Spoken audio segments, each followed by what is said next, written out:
What's good? What's good? It's another epically beautiful day out in West Seattle. I'm very thankful to get to spend time out here to make a few bucks. It's been a really cool spring, and I'm very thankful for that. But I was listening to the radio the other day, or on the job site, they had the radio going, and they were talking about this Real ID Act thing. And I will be honest, I know very little about it. I've been unplugging from a lot of the news and just trying to focus on my health and reducing my outrage. But what I did hear, which triggered a really fun little thought experiment or a little visualization in my head, I heard that you can no longer board an airplane. I don't know if it's nationally or just out of SeaTac, Seattle-Tacoma International Airport, but if you do not have a real ID, which is like an enhanced driver's license or like a passport. I do have a passport somewhere. I've literally never used it to travel outside of the country. It expires maybe this year, maybe next year. And I don't know if I have an enhanced driver's license. I've got my wallet with me. I'm going to check right now. We're going to find out together. I know at one point in time, many years ago, I did have the enhanced. But I think at some point I said, screw it. It's not worth paying the extra money to just have the enhanced. I don't utilize it. So let's pull it out and check. Okay, I can board an airplane. I do have an enhanced driver's license currently. It expires next year. But I didn't know if it was enhanced or not. And when I had heard that, my brain went into this little Germany-esque scenario, we'll say, where I pictured myself attempting to get onto an airplane and I present my ID, and then the boarding person says to me, "I'm sorry, sir, you do not have the right papers." See, I can't do accents fucking at all. "You do not have the right papers." Nope, see? Just picture a German authoritarian person saying you do not have the right papers to travel. That's where my brain went. And for a little bit of time, I legitimately felt like that was my life. Like maybe I couldn't board an airplane. It's a surreal feeling to have. It was very surreal because part of me wanted to be outraged, right? But then the other part of me that's growing says, well, yeah, that's what totalitarian societies do. That's what authoritarians do. Like, don't be surprised that authoritarians are doing authoritarian things. Just keep on your path. That's my focus, keeping on my path. And so it is important to stay informed because that'd be really awkward. And I'm sure people have already experienced that, where they're like, they have a driver's license that they can't use to get on an airplane. But so you got to stay somewhat informed, but you can't get outraged. You can't get angry. I don't want to say you can't get sad, because like you should experience emotions, but you should not allow them to change your inner being, if that makes sense. It's really hard to do. I mean, that's the goal. We'll say that's like the ideal. Right? And we can never achieve ideals, but we should always be pursuing them. And that's where a lot of people get lost when, trying to seek virtue, is that you're never going to achieve perfection in anything that you do. But it's the pursuit of the ideal and you growing along the way that is the objective. Perfection's impossible. Ideals are impossible. Communism is impossible. True anarchism is impossible because no one can fucking agree on what that even means. But because it is the perfect,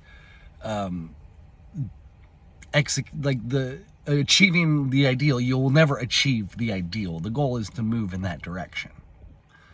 And it would have been fine if I couldn't have boarded an airplane anyways, because I can't remember the last time I was on an airplane. I don't plan on flying anywhere. It would be nice if someone was like, "Hey, Andrew, I want to fly you to Egypt." I would say yes in a heartbeat, but it's just currently not in my 3-year plan, we'll say. Within my 3-year plan, though, I can still drive, thankfully. I actually plan on doing a lot of road tripping. I get very just melancholy and sad and low energy, lethargic during the winters here in the Pacific Northwest. And I know that. And yet I've just, for the past several winters, just endured it. I've essentially just told myself, just endure. And I have endured. But I think that's not maybe the best approach. I think it's not the healthiest. Because with that enduring comes a lot of just bottling things down or up or pushing things down. I want to thrive. And I thrive when the sun is shining. And so next winter, that's when I'm going to take a road trip to find some sunshine. And hopefully by then, so I've got 8 months or so, to practice my blackjack, I'm going to do a blackjack road trip. And if you ever see me with a shave, like shaven with a haircut, you'll know that it was a successful blackjack road trip, because my plan is to find good casinos with good games, because not every casino has a good, viable game that you can make good money on, right? So you have to find the good casinos, and then if you're good, they eventually just kick you out. So I'm going to go one way and win some money, hopefully, shave, cut my hair, maybe even do some contacts. And this is where not being able to do accents will be a hindrance. I need to find one dialect, one sort of accent that I can do enough so I could go back to the good casinos that already kicked me out, as long as I'm not legally trespassed and I'm just professionally backed off. There's a difference. And then I'm going to hit them again on my way back up here to the Pacific Northwest, because my time here is not done yet. I probably will move. I think I will move eventually, but I know I've got a few more years here, probably, specifically with this construction crew that I've kind of found my way to be a part of. It's just this really quirky cast of characters. It's the coolest setup. I don't want to say too much right now, but someday I want to be able to talk about it more fully and give names and stuff, but not yet. I'm learning a skill and a trade here. It's part of my path.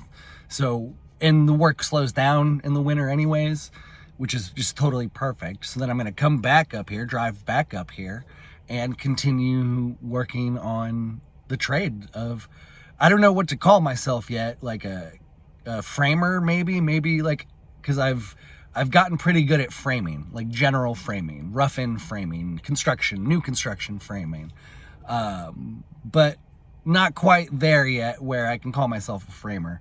Also, I'm a bit on the spectrum, and so the tool belts, I absolutely hate wearing the tool belts and the things, and so I need to push myself to grow to be more of an actual carpenter instead of just this crazy guy that does crazy stuff on the job sites. Anyways, I'm rambling at this point.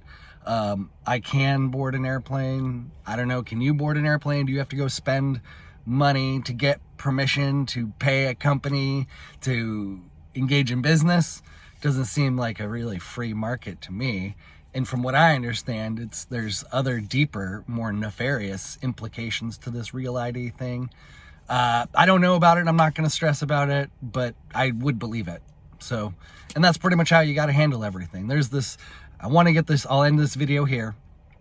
I want to get this shirt made. I need to find the right graphic design artist to work with, but the premise is not everything is a psyop, but most things are. And when you really are able to embody that and not let it trigger you and focus on your own personal purpose and mission, that's how you can take back a lot of your power. And that's a big theme right now in the conscious spiritual community, but then also in the philosophical and sovereign seeking community, is we need to take back our power in all the ways that we can. And not letting the outrage get to us, not letting the social engineers divide us and create emotional instability within us is the first step, because that emotional instability shatters our foundations of who we are, and we do not act from our best places. So my party message to you is, in taking back your power, do not fall for the outrage. experience the righteous anger that you likely are, but then transmute that into a positive endeavor for your contributions and how we're building the new earth and resisting. Thank you very much. Much love.